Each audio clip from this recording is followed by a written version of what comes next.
Hello students, एक बार पुनः आप सबका आपके अपने यूट्यूब चैनल्स के ऊपर हार्दिक स्वागत है।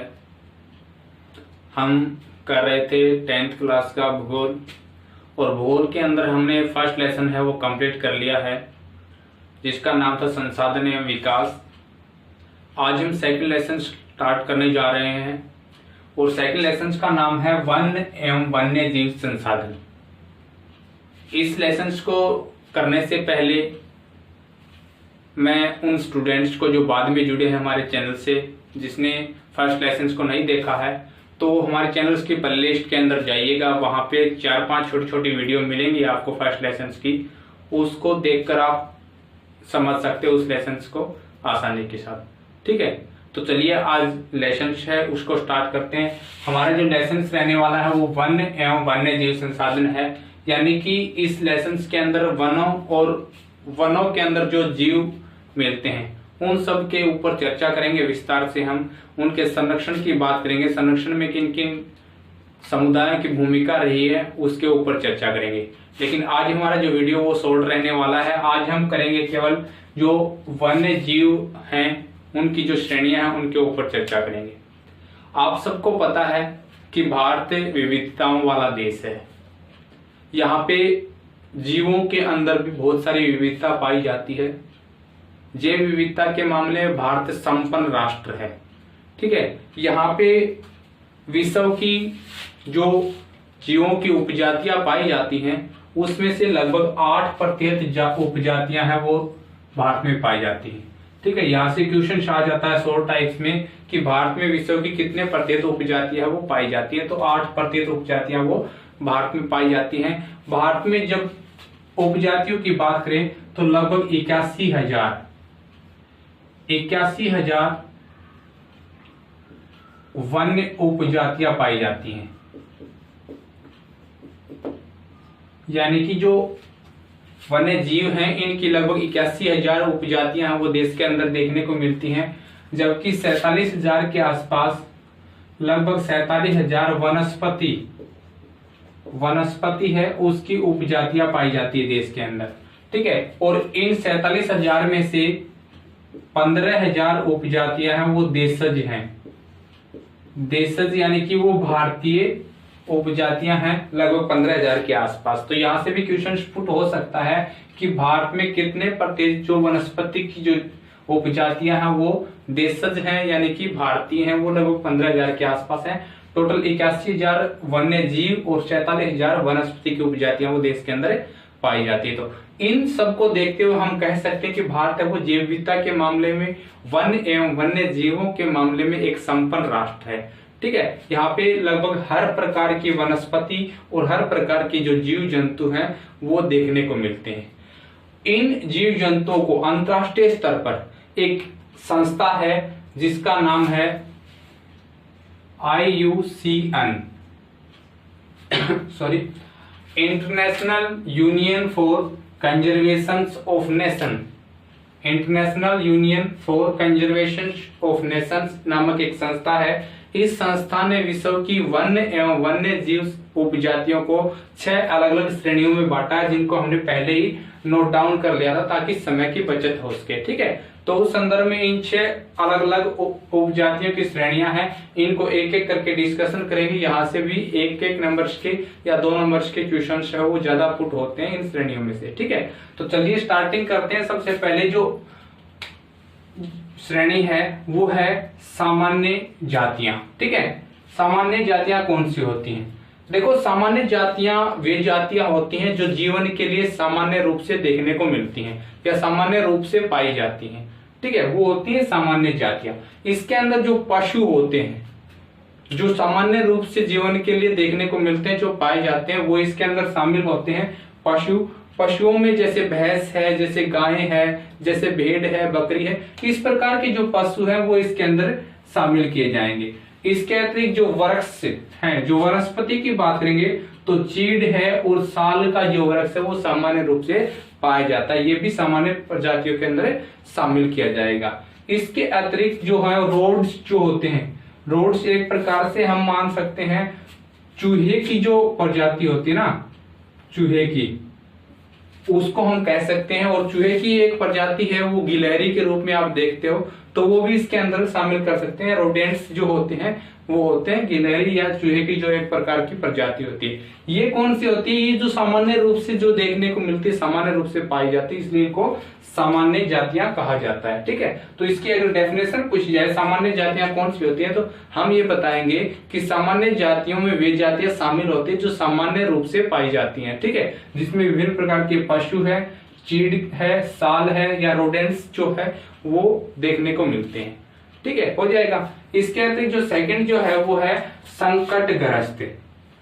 देखो इसके नाम से ही स्पष्ट है, संकटग्रस्त यानी कि जो संकट से जूझ रही हो। ठीक है, यानी कि संकट से जो ग्रस्त हो जो जातियां। ठीक है, तो इसके अंदर कौन सी जातियां होंगी? संकटग्रस्त जातियां वे जातियां होती हैं जिनके लुप्त होने का खतरा मंडरा रहा हो। ठीक है, यानी कि अगर इनके लिए जो अनुकूल परिस्थितियां चाहिए होती हैं, अगर वो अनुकूल परिस्थितियां हैं वो नहीं बनाए रखी गई या उनकी तरफ ध्यान नहीं दिया गया, तो ये संकटग्रस्त जातियां जो आज दिखाई दे रही हैं, ये एक समय ऐसा आएगा कि क्या हो जाएंगी? ये लुप्त हो जाएंगी। ठीक है, तो संकटग्रस्त जातियों में वे जातियां शामिल होती हैं जिनके समाप्त होने का, जिनके लुप्त होने का खतरा मंडरा रहा हो। और अगर इनकी परिस्थितियां बदली नहीं गई तो क्या हो जाएगा? ये कुछ समय के पश्चात है वो समाप्त हो जाएंगे या लुप्त जातियों के अंदर शामिल हो जाएगी। इसमें कौन सी है? इसमें देखो काला हिरण है। ठीक है, ये भी क्या है? एक संकटग्रस्त है। ठीक है, मगरमच्छ है, ये भी क्या है? एक संकटग्रस्त है। जंगली गधा है या गेंडा है। देखो अगर देखेंगे तो इनकी संख्या पहले से ही कम है और ये संकट से ग्रस्त यानी कि जूझ रहे हैं। अगर इनकी जो परिस्थितियां हैं, जो जीवन के लिए जो परिस्थितियां हैं, वो अगर चेंज नहीं की गई, इनके लिए अनुकूल नहीं बनाई गई, तो कुछ समय के पश्चात क्या हो जाएंगी? ये जो है ये धरती से समाप्त हो जाएंगी, एक प्रकार से लुप्त हो जाएंगी। ठीक है, तो संकटग्रस्त जातियां के अंदर आपको एग्जाम्पल भी याद रखना है, काला हिरण है, मगरमच्छ है, जंगली गधा है और गेंडा है। ये 4 एग्जाम्पल आप इसको आसानी से याद कर सकते हो, सिंपल से हैं। इसके अतिरिक्त थर्ड जो है वो है सुभेद। सुभेद जातियां कौन सी होती हैं? देखो इसमें भी सुभेद जातियों की बात करेंगे तो इसमें क्या हो रहा है? सुभेद जातियों में वे जातियां शामिल होती हैं जिनकी संख्या धीरे धीरे कम हो रही है। क्या हो रही है? कम हो रही है, वो होती है सुभेद जातियां। ठीक है, इसको याद कैसे करोगे? याद करने के लिए इस शब्द को ही पकड़ना है, सुभेद को। ठीक है, तो कैसे याद करोगे कि भेद है वो नहीं लग पा रहा है। ठीक है, किस चीज का? कि कम कैसे हो रही हैं जातियां। ठीक है, यानी कि जातियां कम हो रही हैं लेकिन भेद नहीं लग पा रहा है। ठीक है, तो इस हिसाब से याद रखेंगे। तो इसकी अगर डेफिनेशन पूछेगा सुभेद जातियां कौन सी होती है, तो वे जातियां जिनकी संख्या धीरे धीरे कम हो रही है। ठीक है, वो क्या कहलाएंगी? सुभेद जातियां कहलाएंगी। जैसे नीली भेड़ है, नीली भेड़ है वो इसके अंतर्गत आ जाएगी। गंगा नदी के अंदर जो डॉल्फिन जो मछली होती है वो भी क्या हो रही है? इसकी भी संख्या क्या हो रही है? धीरे धीरे कम हो रही है। वो प्रदूषण के कारण कह सकते हैं, गंगा नदी में जो तेजी के साथ प्रदूषण बढ़ रहा है उसके कारण डॉल्फिन है वो धीरे धीरे कम हो रही है। एशियाई हाथी है जो एशिया में ही पाया जाता है मात्र, वो है वो भी क्या हो रहा है? धीरे धीरे कम हो रहे हैं। ठीक है, तो नीली भेड़ है, गंगा नदी की डॉल्फिन है, एशियाई हाथी है, वो एक प्रकार से क्या है? इनकी संख्या धीरे धीरे कम हो रही है और आज ये सुभेद जातियों के अंदर है। कल को हो सकता है ये संकटग्रस्त में शामिल हो जाए अगर इनके लिए अनुकूल परिस्थितियां बनाए नहीं रखी गई तो। ठीक है, इसके अतिरिक्त जो नेक्स्ट है वो है दुर्लभ।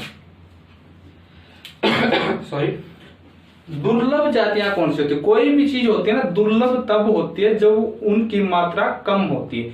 यानी कि जो मात्रा में कम चीज होती है ना, जो कभी कभी दिखाई देती है, जब बहुत ही कम देखने को मिलती है, तो वो क्या कहलाती है? वो दुर्लभ होती है। कोई भी वस्तु लगा के चलो। ठीक है, तो दुर्लभ जातियां कौन सी होती है? दुर्लभ जातियां वो होती हैं जिनकी संख्या क्या होती है? कम होती है। ठीक है, पहले से ही कम है एक प्रकार से। इसमें सुभेद में क्या था? कम हो रही है, कम हो रही है इसमें। ठीक है, और इसमें क्या है? पहले से ही जिनकी संख्या ही कम है, आबादी ही कम है, वो होती है दुर्लभ जातियां। जैसे हम बात करेंगे भूरा भालू। भूरा जो भालू होता है वो दुर्लभ है।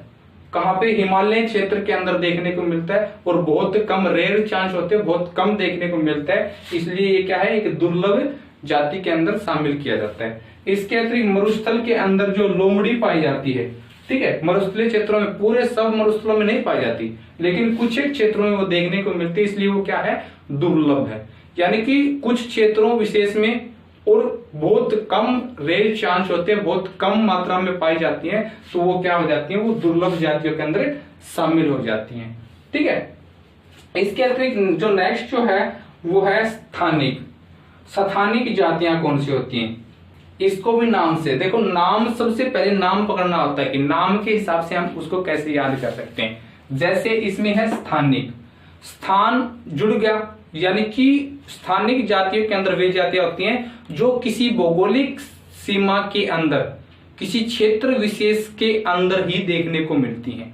ठीक है, जैसे इसमें नाम दे दिया अंडमानी टिल, जो देखो इसमें नाम के साथ जुड़ा हुआ है, अंडमानी टिल, अंडमान जुड़ गया इसके साथ, टिल होती है बतख एक प्रकार से। ठीक है, तो इसके साथ नाम जुड़ गया, इसलिए क्या है, स्थानिक जातियों के अंदर है। ये केवल मात्र अंडमान में देखने को मिलती है।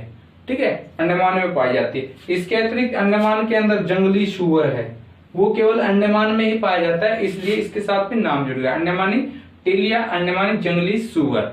ठीक है, इसके अतिरिक्त निकोबारी कबूतर, जो निकोबार में ही पाया जाता है मात्र कबूतर, वो क्या है, निकोबारी कबूतर। इसके अतिरिक्त अरुणाचल प्रदेश, अरुणाचल का मिथुन जो है, मिथुन एक प्रकार से गाय की ही प्रजाति मान के चलो, एक टाइप्स होती है गाय की ही, वो होती है अरुणाचल प्रदेश का मिथुन, जो वहां का राजकीय पशु भी है। ठीक है, तो इनके साथ क्या है, इनके साथ नाम जुड़ा हुआ है। देखो अरुणाचल प्रदेश जुड़ गया इसके साथ निकोबार जुड़ गया, इसके साथ अंडमान जुड़ गया, तो ये केवल इन स्थानों पर ही पाए जाते हैं। ठीक है, इसलिए इनको स्थानिक जातियां कहा जाता है। ठीक है, अगर इसकी डेफिनेशन कुछ स्थानिक जातियां कौन सी होती है, तो स्थानिक जातियों में वे जातियां शामिल होती हैं जो किसी भौगोलिक क्षेत्र विशेष के अंदर ही देखने को मिलती है, जिसमें आप बता दो कि अंडमान टिल है, जंगली सुअर है, निकोबारी कबूतर है, अरुणाचल प्रदेश का मिथुन है।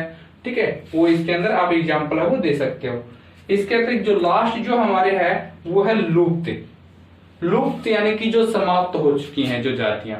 ठीक है, समाप्त कहां पे, लुप्त जातियों के अंदर वे जातियां शामिल होती हैं जो उनके निवास स्थान पर अगर उनको खोजा गया तो वो अपने निवास स्थान पर मौजूद नहीं मिली, यानी कि वहां से लुप्त हो चुकी थी, वो कहलाएंगी लुप्त जातियां। जैसे एशियाई चीता है, एशियाई चीता है, एशिया महाद्वीप में जो चीता पाया जाता है, जो धरातल पर सबसे तीव्र गति से लगभग 112 से 13 किलोमीटर प्रति घंटा की रफ्तार से दौड़ता था, वो क्या है, वो आज एक लुप्त जाति के अंदर शामिल है। इसके अतिरिक्त गुलाबी सिर वाली बतख जो है वो भी क्या है, वो भी एक लुप्त जाति के अंदर शामिल की गई, क्योंकि ये भी अपने निवास स्थान पर मौजूद नहीं मिली। ठीक है, उन एशियाई चीता को तो भारत में 1952 में ही लुप्त जाति के अंदर घोषित कर दिया था, यानी कि वो अपने निवास स्थान से गायब मिला, इसलिए वो लुप्त जातियों के अंदर शामिल हो गया था। तो इस प्रकार से IUCN की जो श्रेणियों के अंदर विभाजन किया गया है वनस्पति और वन्य जीवों की, वो इस प्रकार से आप याद कर सकते हो, यहां से कोई भी परेशानी नहीं है। देखो एक बार सिंपल सी चीज बताता हूं मैं कि कैसे याद रखना है। सबसे पहले आप याद रखोगे सामान्य रूप से, कि सामान्य रूप से जो देखने को मिलती जाती है वो। ठीक है, सामान्य रूप से कहां पे, किसी स्थान विशेष के ऊपर, स्थान वाले याद रखोगे कि किसी स्थान विशेष पर जो जातियां पाई जाती हैं, जो वनस्पति की हो चाहे वन्य जीवों की हो, वो क्या कहलाएंगी, वो स्थानिक जातियां कहलाएंगी। इसके पश्चात स्थानिक के पश्चात आ पाएंगे दुर्लभ के अंदर। दुर्लभ कौन सी है, जिनकी मात्रा कम होती है, यानी कि जो संख्या में कम है वो क्या कहलाएंगी, वो दुर्लभ कहलाएंगी। दुर्लभ के पश्चात आप जाओगे सुभेद के अंदर, इनकी तो कम है, इनकी क्या हो रही है, कम हो रही है, सुभेद, यानी कि भेद नहीं लग पा रहा है लेकिन इनकी संख्या क्या हो रही है, तेजी के साथ कम हो रही है, इसलिए क्या कहलाएंगी, ये एक प्रकार से सुभेद जातियों के अंदर शामिल की जाएंगी। इसके पश्चात आप जाएंगे, कम हो रही है तो क्या हो जाएगा, एक प्रकार से संकट पैदा हो जाएगा, किसका, लुप्त होने का, यानी कि खतरा मंडरा रहा है लुप्त होने का जिन जातियों के ऊपर, जिन वनस्पति के ऊपर, जिन वन्य जीवों के ऊपर समाप्त होने का, लुप्त होने का खतरा मंडरा रहा होता, वो क्या कहलाएंगी, वो संकटग्रस्त जातियों के अंदर शामिल हो जाएंगी। और अगर इनके लिए अनुकूल परिस्थितियां हमें बनाए नहीं रखी गई तो वो कहां पे पहुंच जाएंगी, वो फिर पहुंच जाएंगी लुप्त जातियों के अंदर। लुप्त वाली सबसे लास्ट और सामान्य वाली सबसे पहले। इस हिसाब से एडजस्टमेंट करके, सेटिंग करके आप इनको आसानी से याद कर सकते हो। और स्थानिक में एग्जाम्पल याद रखने की आवश्यकता ही नहीं, बिल्कुल नाम बोला इनका। अंडमान टिल है तो वो स्थानिक है, जंगली सुअर है अंडमान का, या अरुणाचल प्रदेश का मिथुन है, या निकोबार का कबूतर है, वो स्पष्ट बोल रहा है कि हम हैं वो स्थानिक जातियों के अंदर शामिल हैं, क्योंकि हमारा नाम जुड़ा हुआ स्थान के साथ। ठीक है, तो इस हिसाब से आप इनको सिंपल सा क्वेश्चंस बनता है यहाँ से, शॉर्ट आंसर टाइप क्वेश्चंस में 1 या 2 नंबर्स के क्वेश्चन की ज्यादा संभावना बनती है, तो इस हिसाब से आप उसको याद कर सकते हो।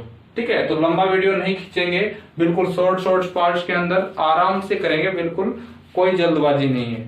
ठीक है, तो आज के लिए इतना ही। नेक्स्ट वीडियो के अंदर इसी लेसन का नेक्स्ट टॉपिक्स लेकर पुनः हाजिर होंगे। थैंक यू, धन्यवाद।